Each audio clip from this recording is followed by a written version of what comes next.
नमस्कार, मैं हूं रत्ना और आप देख रहे हैं सी न्यूज़ भारत। वक्त हो चुका है महाराष्ट्र बुलेटिन का। बात करेंगे हिंगोली की, जहां बसमत रेलवे स्टेशन पर यात्रियों की सुरक्षा भगवान भरोसे है। इसके साथ ही बात करेंगे संभाजीनगर की, जहां तूफान और हवाओं के साथ भारी बारिश के कारण पेड़ गिरने से प्रमुख सड़कें बंद हो गईं। ऐसी तमाम खबरों पर विस्तार से चर्चा करेंगे इस बुलेटिन में। हिंगोली से सटे बसमत रेलवे स्टेशन पर सुरक्षा की दृष्टि से एक भी सीसीटीवी कैमरा नहीं लगा है। हर दिन यात्री बसमत रेलवे स्टेशन से यात्रा के लिए ट्रेन पकड़ते हैं, जहां महिलाएं, बच्चे और वृद्धों की सुरक्षा और मोटरसाइकिल की चोरी, कोई भी अप्रिय वारदात को लगाम लगाने में मदद मिल सकती है। अगर यहां कोई भी वारदात होती है तो तीसरी आंख से कोई नहीं बच पाएगा। अब देखना ये होगा कि रेलवे के वरिष्ठ अधिकारी कोई कार्रवाई करते हैं अथवा वारदात होने पर सवालों के घेरे में आते हैं। महाराष्ट्र से सी न्यूज़ संवाददाता अब्दुल जाफर की रिपोर्ट। खबर नासिक से, जहां इंदिरानगर के चेतना नगर में कार का शीशा तोड़कर 1,59,000 रुपए चोरी करने वाले आरोपियों को क्राइम ब्रांच की पुलिस टीम ने गिरफ्तार किया है। इस अपराध की समानांतर जांच के दौरान पुलिस अधिकारियों और अपराध शाखा इकाई 2 के अधिकारियों ने तुरंत अपराध स्थल का दौरा किया।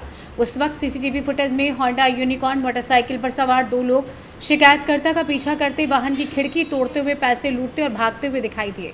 इस जानकारी के आधार पर अपराध शाखा यूनिट 2 के सहायक पुलिस निरीक्षक डॉक्टर समाधान हिरे, पुलिस उप निरीक्षक यशवंत बड़कोली और अन्य की एक टीम ने सैमुअल हरील परेरा, हरीश और अभिजीत गणेश प्रसाद को घोरबंदर थाने से गिरफ्तार किया है। नकदी अपराध में प्रयुक्त इको वाहन और होंडा यूनिकॉर्न मोटरसाइकिल जब्त कर अपराध का पर्दाफाश किया गया।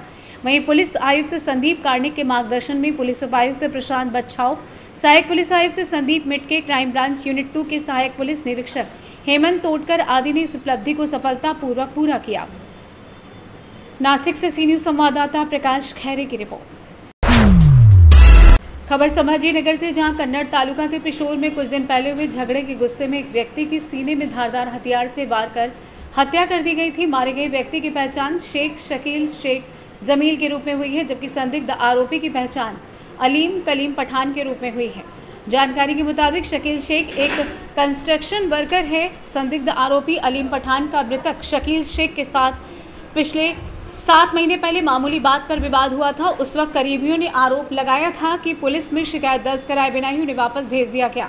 बता दें कि आरोपी अलीम पठान मृतक शकील शेख के घर गया और शकील शेख की छाती में उस वक्त चाकू घोंप दिया जब वो बिस्तर पर लेटा हुआ था, अपना मोबाइल फ़ोन देख रहा था। पिछले विवाद में अकील पठान के खिलाफ शिकायत दर्ज नहीं कराने पर कलीम पठान का साहस बढ़ गया और पिछले विवाद से नाराज होकर उसने शनिवार को शकील शेख के घर में घुसकर उसकी हत्या कर दी। रिश्तेदारों और अन्य नागरिकों ने आरोप लगाया कि अगर पुलिस ने सही समय पर शिकायत दर्ज कर कार्रवाई की होती तो शायद ये नौबत नहीं आती। 6 महीने पहले झगड़ा हुआ, उन्हें कुराड़ी मारा, सिर पूरा खोल डाला, हाथ को पूरा हाथ के टुकड़े कर डाला। तो हमको पुलिस स्टेशन में आया केस लेके। जब भी मैं ऐसी चिल्लाते वो करते हुए आई तो ये लोगों ने घाटी भेजे। घाटी भेजने के बाद में वहाँ से बोले वहाँ रहो, वहाँ लिख के दे दिए। वहाँ से आने के बाद में हमने बोले केस लो, केस नहीं लिए। और क्या बोले 10,000 रुपये दे बोले, तो उसको तड़ी पार करते बोले। अब हम गरीब लोग हैं, कमा के खाने वाले, इनको 10,000 रुपये कहाँ से देना था। हम गुच्चू बैठ गए, उन्होंने केस दबा दिए। उसके बाद में 8 दिन पहले उन्हें गली में चाकू लेके आया, गली में मेरे छोकरे के हाथ पे चाकू लगा, उनके हाथ को यहाँ काट लिया, पूरा गोला तोड़ लिया। हम पुलिस स्टेशन में आए क्या सर इन्होंने और हमला करा, हमको उससे जान को धोखा है। इन्हें बोला सर, वो एक सर बैठा हुआ था यहाँ, उन्हें क्या बोला, बोले तो जान को धोखा है ना, बोले अब लिख लिए जाओ घर को। मैं बोल सर हमारी जान को धोखा, हम घर को नहीं जा सकते, तुम चलो ना। तो बोले तेरे घर को क्या पूरी रात ड्यूटी देना क्या। बोले हमको कुछ काम ही नहीं क्या। बोले उठते सुट्टे इड़ा तोड़ क्यों नहीं थे, ऐसा बोले। फिर मैंने बोली उनको सर तुम नहीं आ सकते, मैं मेरा परिवार लेके यहाँ जाती। मैं बोली तो बोले यहाँ आती क्या। बोले ज़्यादा होशियार क्या बता रही क्या। बोले तेको अंदर डाल देता, हमेशा के वास्ते अंदर रहे, बोले सेफ रहेगी, बोले ऐसा बोले। आज डायरेक्ट आके उन्हें घर में आके हमला कर दिया। सलाउद्दीन निज़ामुद्दीन है। अच्छा।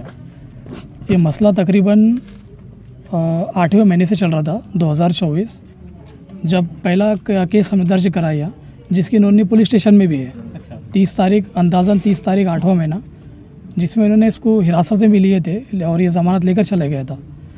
उसके बाद ये छोटा मोटा मसला चलता रहा। ज़मानत दी गई थी उनको, वो असल में हिरासत में लेने के बाद ज़मानत कैसी हुई इसके बारे में हम बता नहीं सकते, लेकिन उसके बाद ये ज़मानत पर छूटने के बाद ये घर पर आने के बाद उनको धमकी देने लगा, क्या मारने लगा। मतलब घर पर घुसकर, उनका छोटा बच्चा है तकरीबन 16-17 साल का, उससे जब भी मुलाकात होती थी तो उसको जान से मारने की धमकी देता था।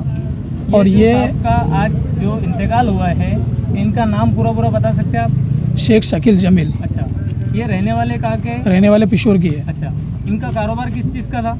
ये मिस्त्री काम करते थे। अच्छा, इनसे कोई जातिया दुश्मनी थी गाँव वालों से कुछ? नहीं, ऐसा कुछ नहीं था। अच्छा, ये जो था तो जिसने मर्डर किया ये हरसूल से अभी कुछ महीने ही रिटर्न आया था और ये तड़ीपार था। इसका रिकॉर्ड आपको पुलिस स्टेशन में मिल जाएगा। लेकिन मसला सबसे अहम ये है क्या इसने एक मरतबा वार किया 28 चौथा महीना और 2025 को, जिसमें हमने आकर यहाँ कंप्लेन दिए थे और कंप्लेन के अंदर ये इसने चाकू के घाव मारा था। महाराष्ट्र छत्रपति संभाजीनगर से सी न्यूज संवाददाता शिवाजी नवले की रिपोर्ट। कन्नड़ तालुका के नचनवेल क्षेत्र में आज दोपहर तूफान और हवाओं के साथ भारी बारिश के कारण पेड़ गिरने से प्रमुख सड़कें बंद हो गई। वहीं कई किसानों के छप्पर तक उखड़ गए। बिजली के तारों पर पेड़ गिरने के कारण बिजली की लाइनें भी कुछ घंटों के लिए बंद कर दी गई। हर जगह आम के बागों को भारी नुकसान हुआ है और बाजरे की फसल भी बर्बाद हो गई है। कुछ घंटों तक यातायात भी जाम रहा। सरकार को तुरंत पंचनामा बनाकर नुकसान का मुआवजा देना चाहिए। महाराष्ट्र छत्रपति संभाजीनगर से सी न्यूज संवाददाता शिवाजी नवले की रिपोर्ट। फिलहाल इस बुलेटिन में बस इतना ही। देश और दुनिया की तमाम बड़ी खबरों के लिए देखते रहिए सी न्यूज भारत।